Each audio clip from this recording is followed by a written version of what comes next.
Good morning and good afternoon અને નમસ્કાર બધાને. તો હું મહેશ ચૌહાણ, એક વેલનેસ કોચ. આજે હું તમને એક સ્ટોરીથી આજના વિડીયોની શરૂઆત કરીશું. આપણે કે એક બહુ મોટા બિઝનેસમેન હતા. એમના જે દેશમાં હતા એમનું 10માં એમનું નામ આવતું, 1 થી 10માં એમનું નામ હતું અને 15 થી 20 વર્ષ એમને એમના બિઝનેસમાં થયા હતા અને ખૂબ સારી પ્રગતિ પણ કરતા હતા. તો પ્રગતિ ખૂબ સારી હતી, પણ એની હેલ્થ થોડીસી ખરાબ થઈ.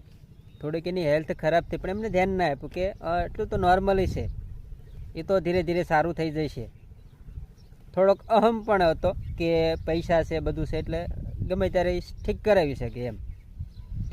તો એમને વારંવાર એમને નકારીને કે સારું થઈ જશે, એમાં તો શું વાંધો છે, તે થોડીક જ તકલીફ છે ને કે આટલી બધી છે. તો ધીરે ધીરે કરતી એટલી બધી તકલીફ આવી ગઈ. ઘરે કોઈ જાતની કાંઈ કમી નહીં, ગાડી બંગલા બધું જ એની પાસે. પરિવાર પણ એકદમ સુખી શાંતિથી મસ્ત મજાના જિંદગી જીવતા હતા. ગાડી બંગલા, બિઝનેસ પણ બહુ સારો એવો ચાલતો હતો. એવામાં જ એ વ્યક્તિને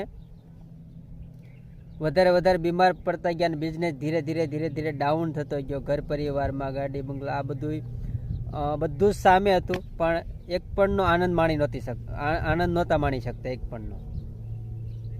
ત્યારે જ્યારે એમના છેલ્લા શબ્દો હતા, જ્યારે એમને ડૉક્ટરે કીધું કે હવે તમારી પાસે 1.5 થી 2 મહિના તમારી પાસે સમય છે, એનાથી વધારે તમારી પાસે સમય છે નહીં.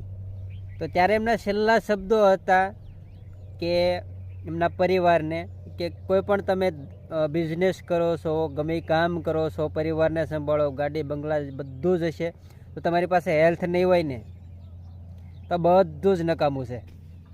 તો પહેલી પ્રાયોરિટી આપણા હેલ્થને આપવાની, ત્યારબાદ એનીથી આપણે પરિવાર છે, આપણો બિઝનેસ છે, ગાડી બંગલા બધું જ આવશે. બરાબર? એટલે પહેલી પ્રાયોરિટી હંમેશા આપણી હેલ્થને આપવી, કેમ કે આ શરીરથી બધું આપણે કાર્ય કરી શકશું. આ શરીર જ સારું નહીં હોય તો એક પણ કાર્ય આપણથી શક્ય નથી કે આપણે કરી શકીએ.